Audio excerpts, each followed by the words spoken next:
عبداللہ بن عمر اور عبیداللہ بن عمر بصرہ سے گزر رہے تھے ایک جنگ سے واپسی پر، تو حاکم بصرہ نے آپ کو کچھ پیسے دیے کہ یہ مال غنیمت میں جا کے جمع کروا دینا، اور پھر خود ہی مشورہ دیا کہ عراق کے اندر فلاں فلاں چیز بہت سستی مل جاتی ہے اور حجاز میں ان چیزوں کی قیمت زیادہ ہے، تو اگر آپ ایسا کر لیں کہ یہ ان پیسوں سے خرید لیں اور جا کے مدینہ المنورہ میں فروخت کر دیں، تو جو زائد پیسے آپ کمائیں گے وہ آپ کے ہوئے، اور یہی اشرفیاں جو میں نے دی ہیں آپ کو، اتنی اشرفیاں بیت المال میں جمع کروا دینا، تم نے محنت کی ہوگی، تجارت کی ہوگی، تو جتنے بچیں گے وہ آپ کے ہوں گے۔ تو انہوں نے کہا بہت اچھا، وہاں سے مال خرید لیا، مدینہ المنورہ میں آ کے بیچ دیا، جتنی اشرفیاں انہوں نے وہاں سے دی تھی بیت المال کے لیے، اتنی بیت المال میں جمع کروا دی۔ حضرت عمر رضی اللہ تعالیٰ عنہ کو پتہ چلا، بیٹوں کو بلایا، کہا کہ سنا ہے تم نے کوئی کمائی کی ہے؟ کہا جی ہم نے تو تجارت کی اور جو مال لیا تھا اتنا مال ہی بیت المال میں جمع کروایا ہے۔ کہا تم بیت المال کے پیسوں پر کمائی کی ہے، وہ پیسے بھی تمہیں بیت المال میں جمع کروانے پڑیں گے۔ یہ عمر ہیں رضی اللہ تعالیٰ۔ رومی شہنشاہ کی بیوی سلام بھیجتی ہے حضرت عمر رضی اللہ تعالیٰ عنہ کی اہلیہ کو، تو وہ 1 دینار ادھار لے کر کے اس کا عطر خریدتی ہیں اور شیشیوں میں ڈال کر کے ان کو بھیجتی ہیں کہ چلو ایک رواداری کا اچھا ثبوت فراہم کیا جائے۔ تو وہ واپسی پر انہی شیشیوں کے اندر قیمتی موتی بھر کے بیچتی ہیں، جواہرات بھر کے بیچتی ہیں۔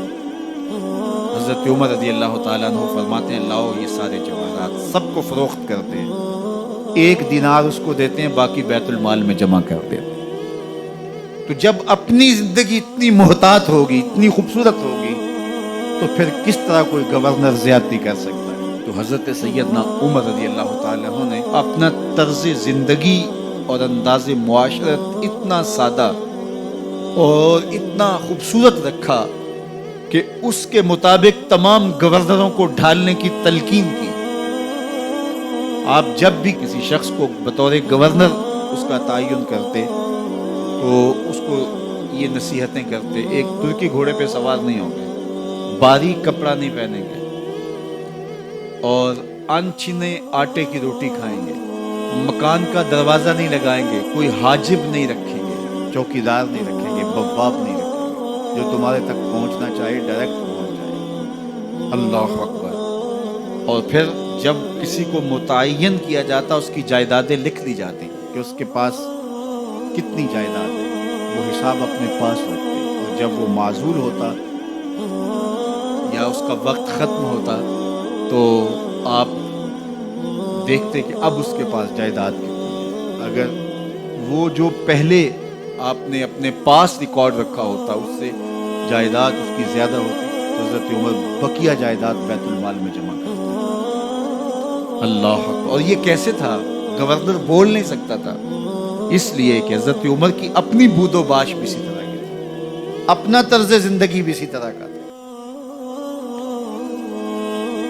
مال غنیمت میں بہت ساری چادریں آتی ہیں جو سب کو تقسیم کر دی جاتی ہیں۔ خطبہ جمعہ دینے کے لیے آئے تو ایک شخص کھڑا ہو گیا، عمر خطبہ بعد میں سنیں گے، پہلے یہ بتائیں کہ یہ جو تم نے قمیض پہنی ہے یہ کہاں سے آئی؟ مال غنیمت کے اندر جو چادریں آئی ہیں سب کے حصے میں ایک ایک چادر آئی، آپ دراز قد ہیں، ایک چادر سے قمیض نہیں سل سکتی، تو آپ کی قمیض کہاں سے آئی؟ پہلے اس سوال کا جواب دے دیجئے، پھر خطبہ سنیں گے۔ اللہ اکبر۔ آپ کے بیٹے کھڑے ہوتے، کہا ایک چادر سے میرے باپ کی قمیض نہیں بنتی تھی، میں نے اپنے حصے کی چادر بھی اپنے باپ کو پیش کی ہے۔ اس نے کہا اب سناؤ، اور ہم سنتے ہیں۔ یہ ہے حضرت عمر رضی اللہ تعالیٰ عنہ کی اپنی ذاتی زندگی۔ ایاز بن غنم کے بارے میں یہ پتہ چلتا ہے کہ وہ موٹے کپڑے نہیں باریک کپڑے پہنتا ہے۔ اس نے گھر کے دروازے پر بواب بھی رکھا ہوا ہے، چوکیدار بھی رکھا ہوا ہے۔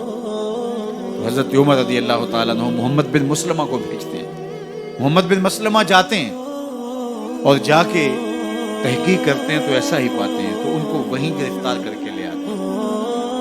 اور حضرت عمر کے دربار میں پیش کیا جاتا ہے، چھڑی اس کے ہاتھ میں دے کر فرماتے ہیں جاؤ تم بکریاں چرایا کرو، تم گورنری کے لائق نہیں ہو۔ ایک گورنر کو بکریاں چرانے پہ لگا دیتے ہیں اس لیے کہ تم نے ان اصولوں سے، ان ضابطوں سے انحراف کیا ہے جو ایک سلطنت کے ذمہ دار کے لیے لازم اور ضروری ہیں۔